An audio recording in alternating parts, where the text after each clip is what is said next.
Hi everyone, I'm Perry. Welcome to Living Your Best Life with Eddie Stone, founder and CEO of Touchstone Essential. Hello, Eddie. How are Hi, you? Perry. I'm terrific and happy to be with you and our audience this evening. Uh-huh. So how is everything over there?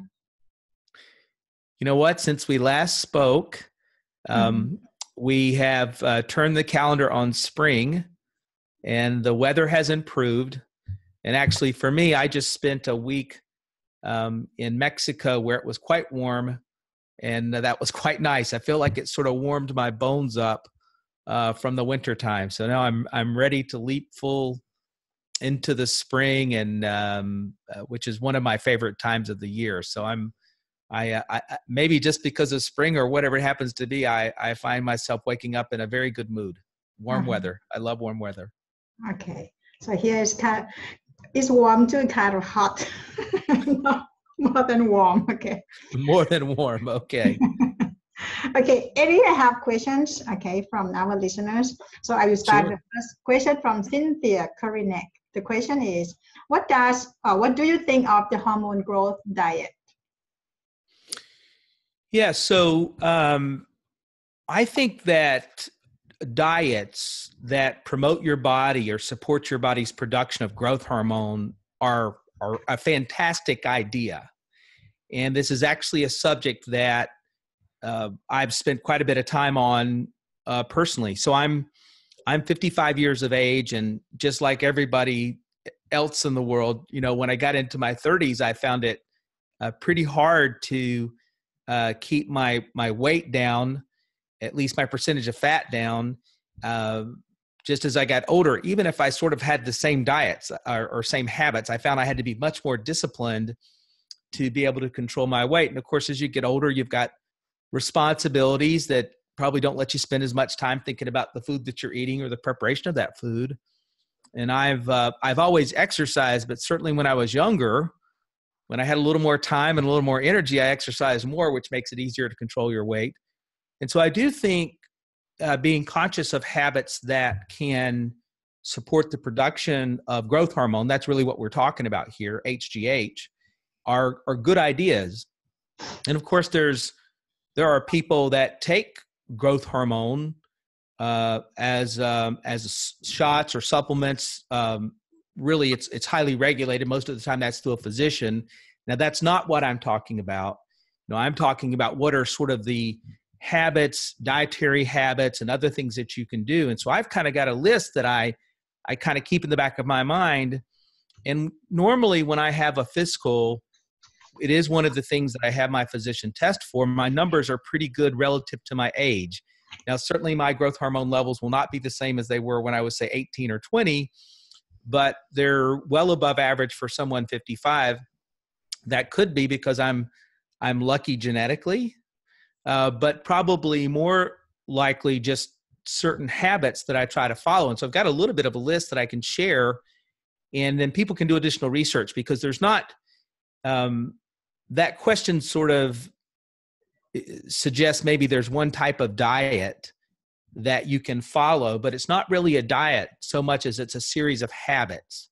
And so, for example, if you now this may sound frustrating for some people, but if you are able to lose body fat, keep your body fats low, your body fat index or percentage low, say Mhm. relative to the averages, then your body will produce more growth hormone naturally.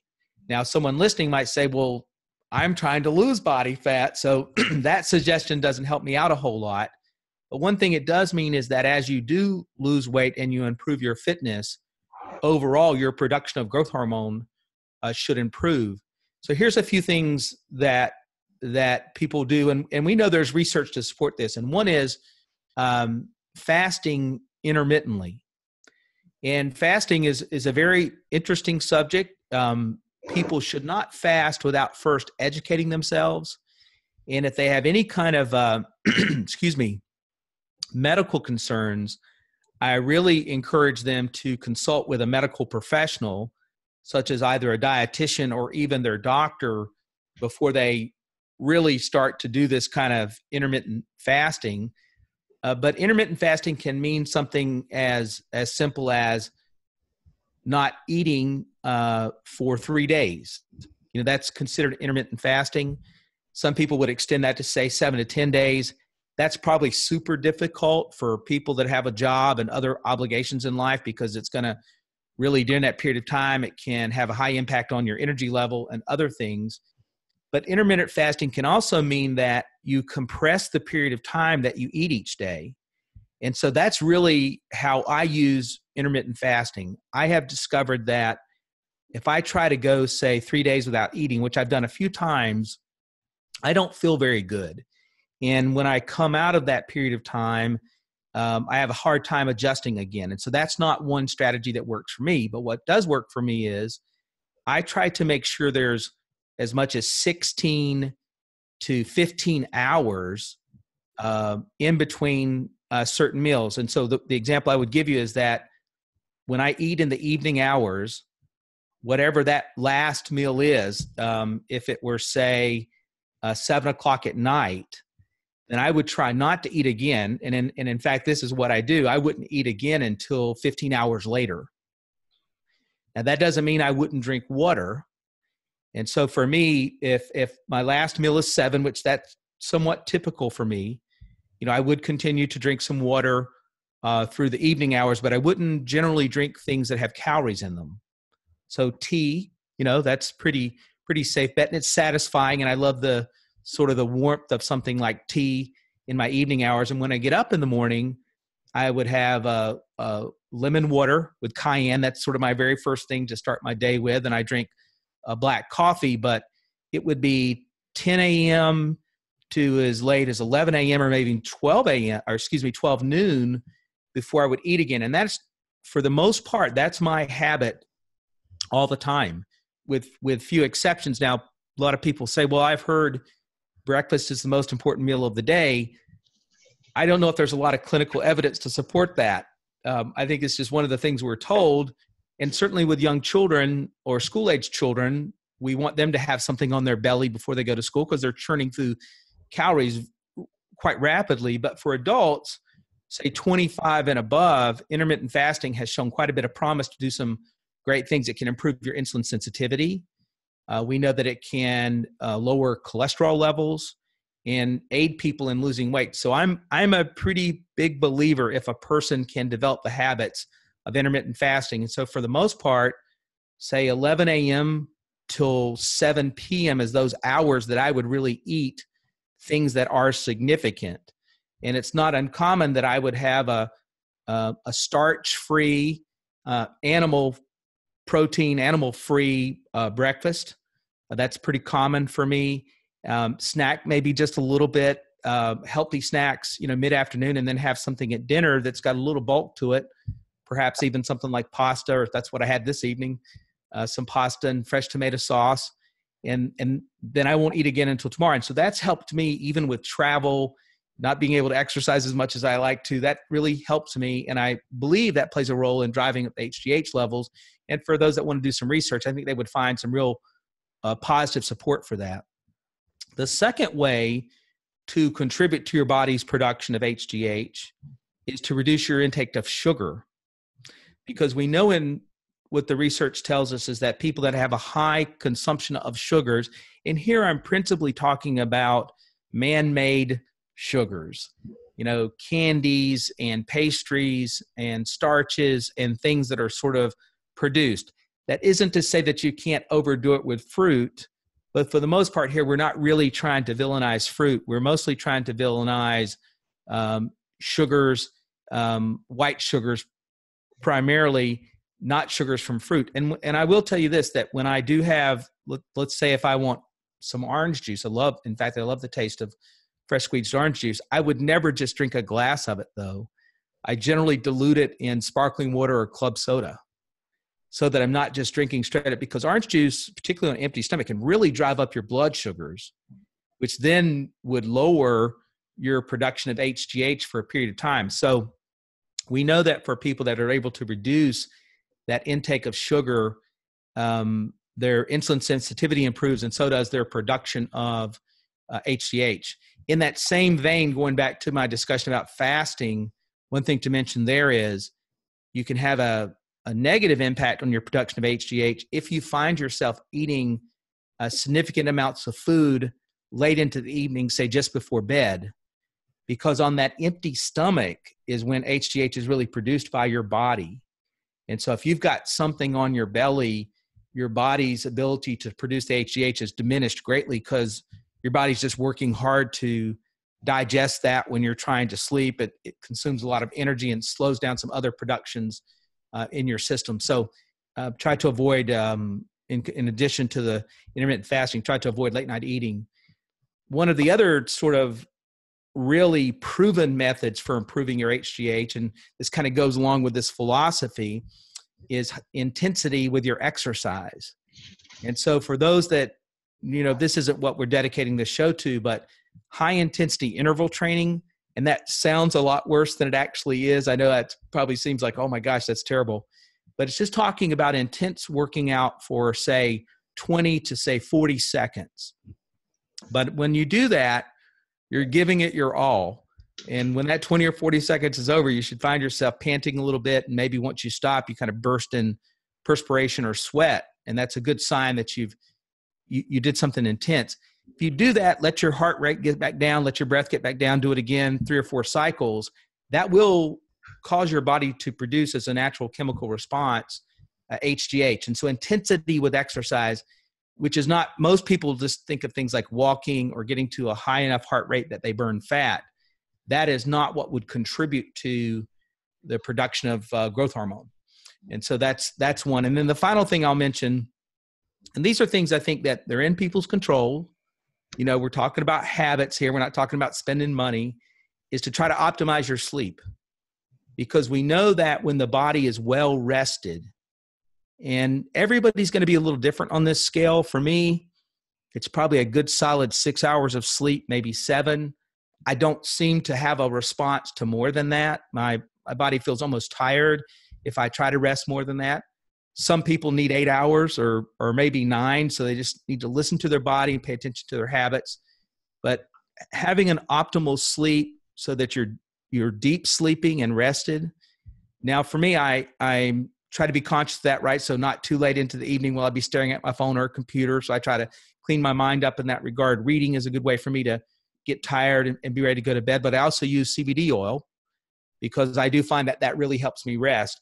And when I say optimize sleeping, I don't think that would count if you're taking prescription medications to try to go to sleep. I think those things, from everything I understand, can get in the way of not only production of growth hormone, but how your body produces melatonin and other things that contribute to being sort of well rested and getting to your circadian rhythm.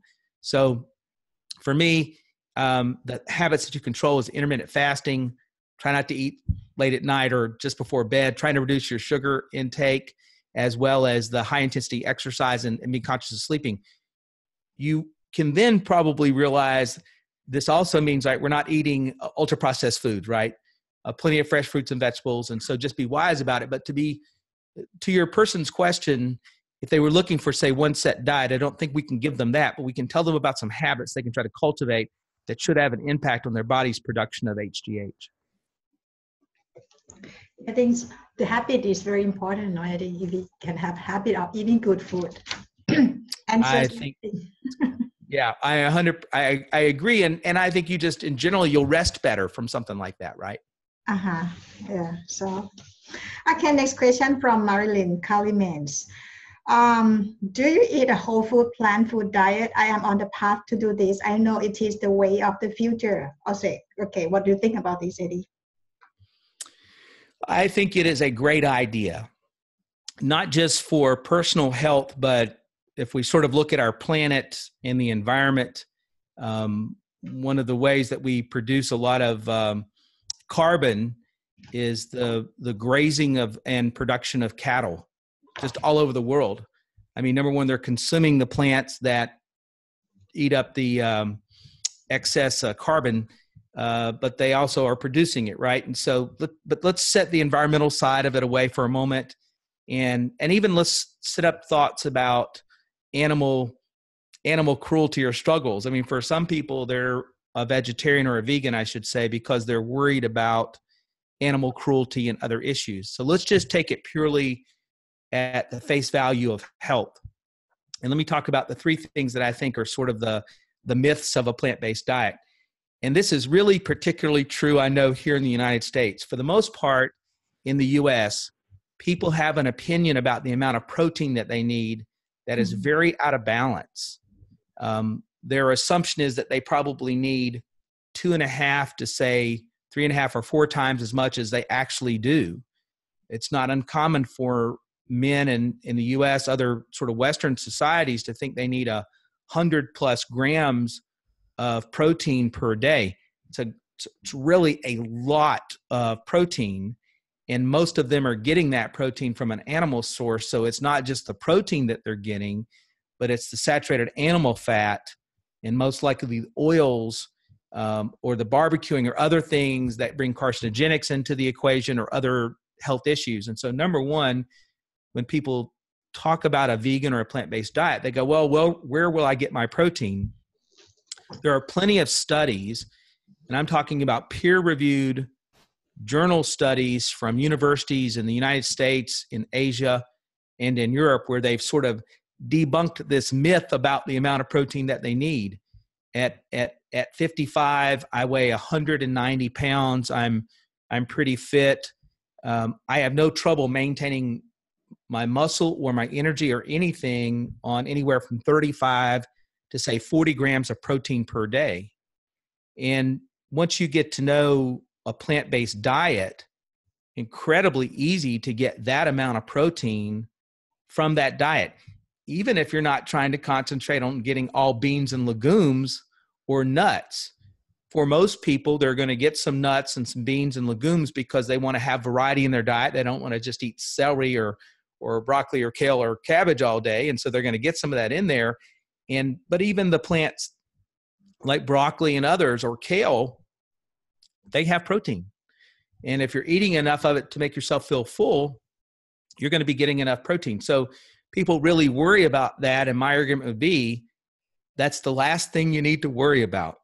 It's more about having variety and preparing those fruits and vegetables in a healthy way. But if you do any type of reading, any kind of scientific reading, you'll probably change your opinion pretty quickly about the amount of protein. And so that's not the biggest concern.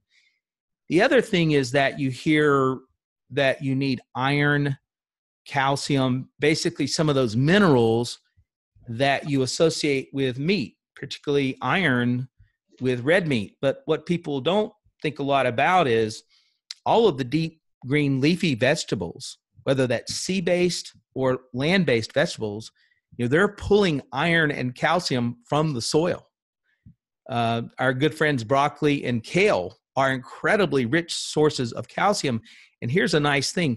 When those vegetables grow and they pull that calcium out of the soil, it's chelated by the plant. That now is a chelated molecule that when you ingest it, your ability to absorb it and utilize that calcium is far greater than if that same amount of calcium were found in a piece of red meat or even in a calcium supplement made from shell, which is probably one of the most common sources of a calcium-based supplement, or dairy. A lot of people that think, well, I've got to have a glass of milk to get the amount of calcium I need, and that's just simply a myth, probably a myth that was promoted by the dairy industry. There's certainly calcium in a glass of milk, but there's also calcium in your spinach, your kale, your cabbage, turnips. All of these things are terrific sources of calcium, iron, and other minerals that your body needs. And so first two are, don't need to worry about the protein, because if you're eating variety, you're going to get the protein. You don't need to worry about a deficiency of iron or calcium, particularly if you're eating deep green leafy vegetables. And then the final thing is, well, and I think this is really the unknown, right? People say, well, what will I eat?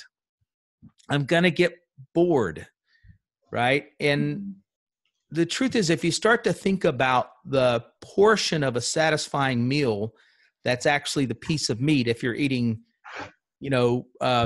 fundamental portions or, not oversized portions, it's a small part of sort of that exercise of eating.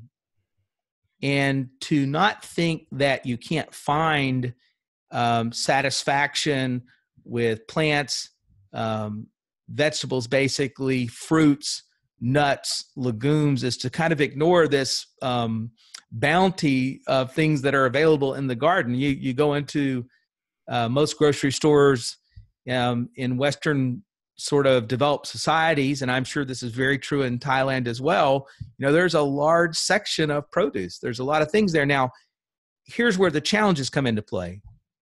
Most people are unaccustomed to that type of meal preparation.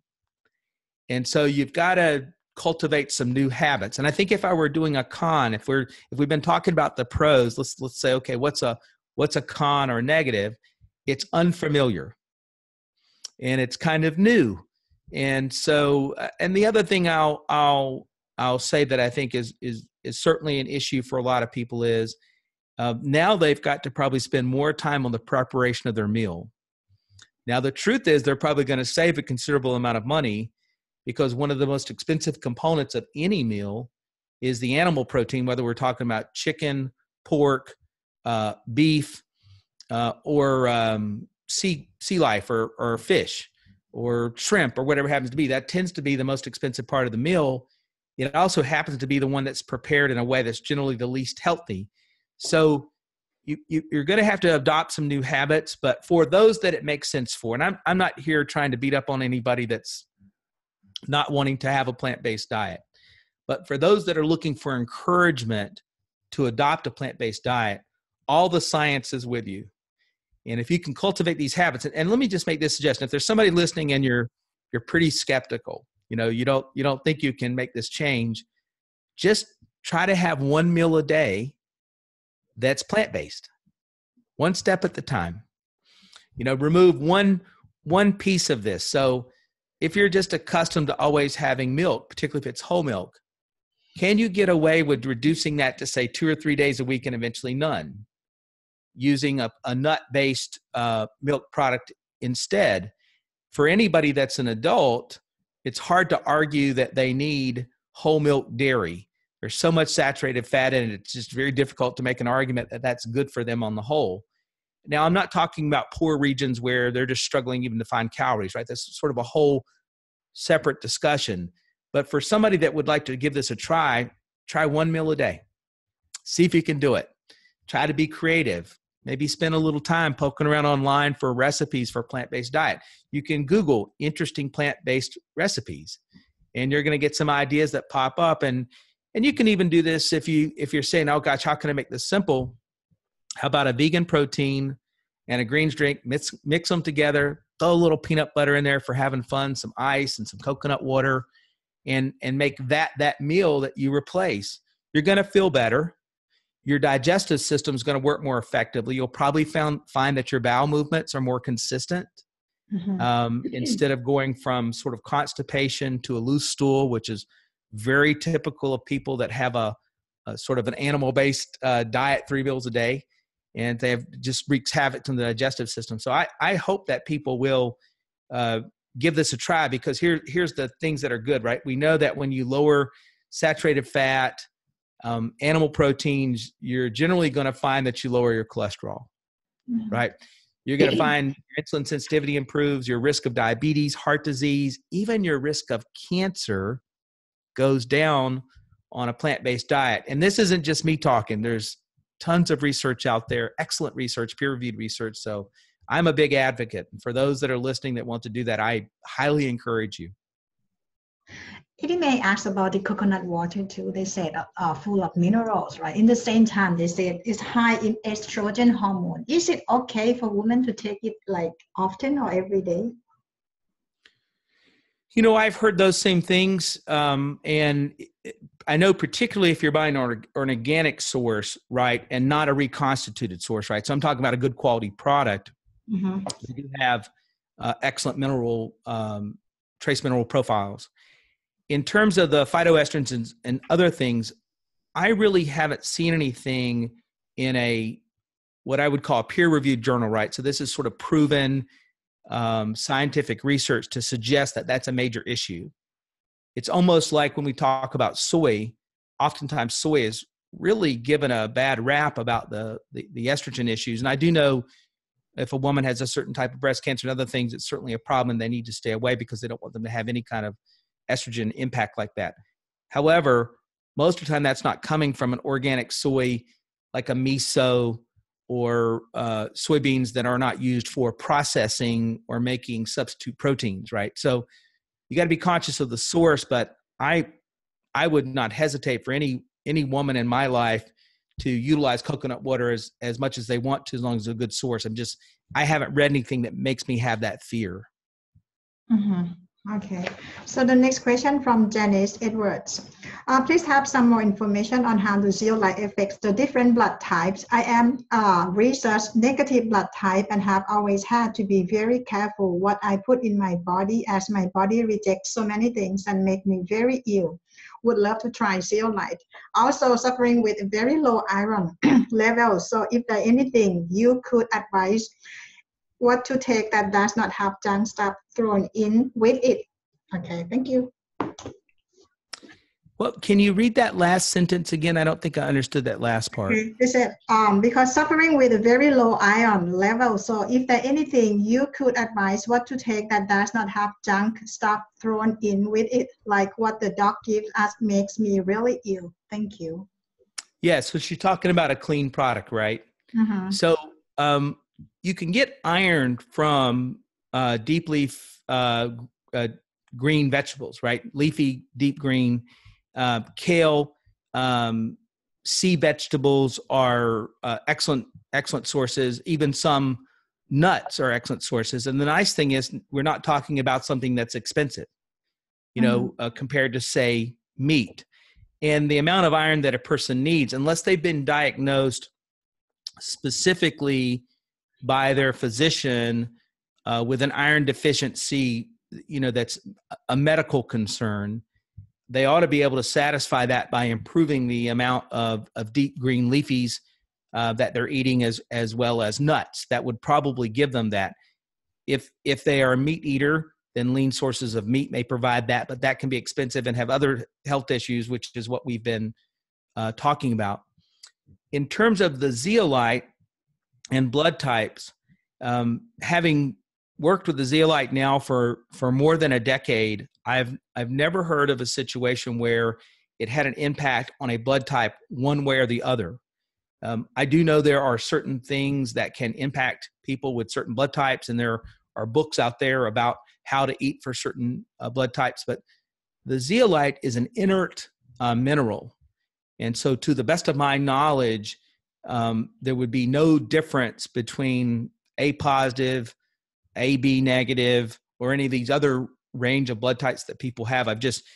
There may be something that's occurred out there, but I've never seen anything published, nor at this point with tens of thousands of customers that I've worked with, have anybody come back and relate to me an issue based upon blood type. Okay. And the last question for today, Eddie. Cancer is candida or fungus and can be cured. What do you think about this? Well, on occasion I do hear that. And I know there are some websites out there that they're pretty fancy, right? When you go to them, they're well made and they present this story. But for me, how I look at these things and make these decisions, I really look for research that can be backed up and is peer reviewed. Now, that's not to say that all of the modern research that's out there that I buy into it. I'm a skeptical person. I like to look at who paid for research. That can really give you some great clues. It wasn't probably 30 years ago that we had research that said smoking was good for you. And so we know that was paid for by the tobacco industry and that's really not a truthful statement. So I'm as skeptical as anyone else, but here's what I know about cancer. cancer, essentially, the nucleus of cancer is that your DNA is damaged or becomes rogue or basically mutates. And that we sort of refer to a cancerous cell as a mutated cell. That's what that description means.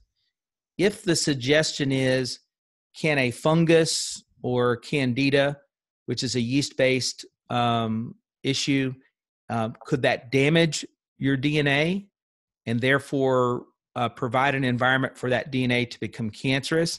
That's certainly plausible. But for me, I'm skeptical of a statement, I'm skeptical of a website, and I'm skeptical of anyone that says blanketly that cancer is simply a fungus. There's really nothing that can be peer-reviewed or documented repeatedly to suggest that that's true. And so I'm very skeptical of that. And my biggest worry about that, Perry, I don't mind that someone's got a different opinion than I do about that. My scientific background certainly has its limitations. I've tried to make sure I've spent time with some really smart people, way smarter than I am, to get my guidance and advice from. But what worries me about it is that someone would adopt a treatment for a fungus instead of a treatment for cancer. And thereby their cancer goes untreated and it gets the best of them. And so that's really concerning for me. I think of cancer as sort of the most dangerous disease that we can have or people can get. And so, I think that if you've got cancer, you need to think of having a war on cancer, and so that means with your diet and your exercise, that means that your meditation, your sort of Eastern philosophy and your Eastern approach and your attitude and your family, but also to look at legitimate medicines, things from the medical community that we know have had an impact on cancer. And so I'm not a believer in taking one approach. I think you take, just like a war, you take every weapon possible to go out there and try and treat it. And I would not ignore, because I thought it was simply a fungus, I wouldn't ignore cancer. And so I'm skeptical of that statement, and I'll remain that way until I see some peer-reviewed research otherwise. And if somebody has that, I'm certainly willing to listen to them, but it's got to be more than just a fancy website and someone with a compelling opinion that's just not documented like it should be. Okay. And do you have anything to add on this show before we go? I do. And I hope our listeners will hear what I had to say and the spirit with which I've said it.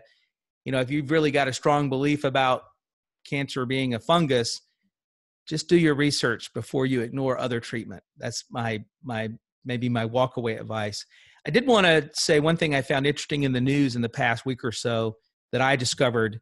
We talked about the impact of EMFs on people and the growing concern, whether we're talking about 5G or other things on our bodies, and that they can promote cancer, tumor-based cancers particularly. There's an interesting story out of California, Western Elementary in Ripon, California. There are a group of parents there that are just incredibly concerned because of the location of the schoolyard to a cell phone tower, and what looks like to be an unusual coincidence of kids, multiple children, developing tumor-based cancers. The parents are convinced that the brain cancer, particularly for their son, the one parent that I read is really concerned that that's coming from the cell phone tower. The school system seems to be reluctant. They argue that, hey, there's cell phone towers everywhere, and sort of no way to get away from them. But that doesn't mean your proximity can't be taken into consideration, particularly when you've got doctors out there with good, strong backgrounds that believe that some of these cancers are 100% environmentally caused. So going back to what I said about cancer, which is when DNA has been damaged and mutates, we certainly know that electromagnetically your DNA can be damaged. And so it would be logical to conclude that that could eventually lead to it becoming cancerous. And so it's quite an argument that's being made. And for me, what I'm most concerned about is that a lot of government officials, a lot of commercial businesses are just simply willing to sort of sweep this away because we need cell phone towers, instead of trying to think about, well, how close do they need to be? How strong do they need to be? What are the impacts? Maybe children are more vulnerable than adults. And so maybe cell phone towers don't need to be where elementary schools are. Maybe they're near where adults work, because maybe our bodies can handle it better. And the challenge is that we don't seem to be doing any kind of meaningful research on this subject matter to figure it out.